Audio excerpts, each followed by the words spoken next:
صدقني انا مش ساحر ولا مخاوي، بس راهنك انك قاعد اليومين دول بتجرب هدوم الصيف المركونه ومفيش اي حاجه منهم جايه على مقاسك. لو مستغرب انت وصلت لكده ازاي، ده انت يا حبة عيني طول عمرك رشيق ورياضي وقاعد تكلم نفسك وبتندب في حظك. فاكر لما كنت قاعد تلظ في الشتاء وهدوم الشتاء كانت مخبياك؟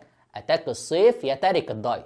وفي رحله الهرب من الوزن الزائد والواقع الاليم قاعد تقلب على فيديوهات الفيسبوك والتيك توك، واذا فيديو جميل جدا يقابلك بعنوان هتاكل كل اللي نفسك فيه ومش هتزيد في الوزن. مش بس كده، بوشكاش محفوظ بيضحي النهارده، ده انت كمان هتخسر الوزن. حلوه دي والله، حاجه كده من نوعيه ازاي تتمرن وانت نايم في البيت. هو المكان نفس الرسمه. حلو قوي. عندكم حديد؟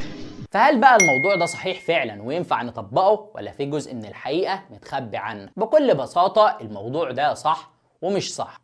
الصح في الموضوع ان في ابحاث علميه اتعملت على الكربوهيدرات اللي هي النشويات زي الرز والمكرونه، واكتشفوا ان النشويات دي مع تبريدها او تجميدها بيتحول جزء منها لماده اسمها الريزيستنت ستارش او النشا المقاوم، ودي ماده الجسم ما بيمتصهاش، وبالتالي كميه السعرات الحراريه اللي هتدخل جسمك هتكون اقل، وبالتالي الزياده في الوزن هتكون اقل. ولكن ده الجزء الاول بس من القصه.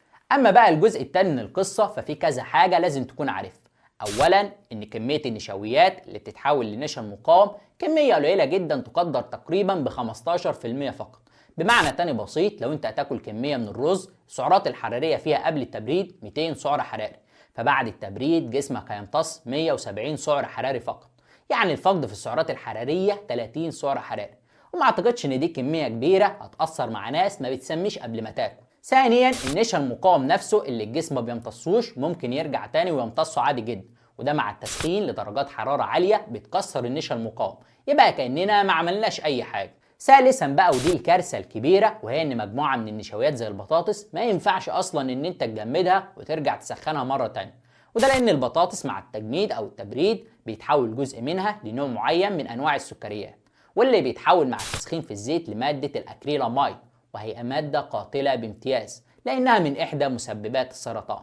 اخواتنا بتوع الفرايز منورين والله. فباختصار لو انت عايز تستفيد من الموضوع ده بشكل كويس، اولا تكون ماشي على نظام غذائي محدد وتدخل جسمك كميات معينه من الاكل، تاخد بالك من موضوع التسخين عشان ما ترفعش درجات الحراره قوي فتكسر النشا المقاوم ويرجع جسمك يمتصه، وتتجنب بقى النشويات زي البطاطس اللي انت ما ينفعش تجمدها وترجع تسخنها مره تانيه.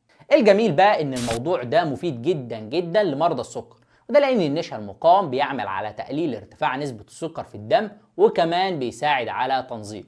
شايفك اللي كنت قايم تجيب حله الرز وداخل تبردها عشان تتعشى بيها كلها بالليل، ادي دقني لو جنابك اللي زي الرفارف دي خس الكيلو واحد بس. قوم يا بيه شوف لك دايت ولا انزل جيم عشان تخسر الوزن. انا الدكتور مصطفى فرحانه، ما تنساش اللايك والفولو عشان تشوف الفيديوهات الجايه. دكتور بيست، دكتورك المفضل. سلام.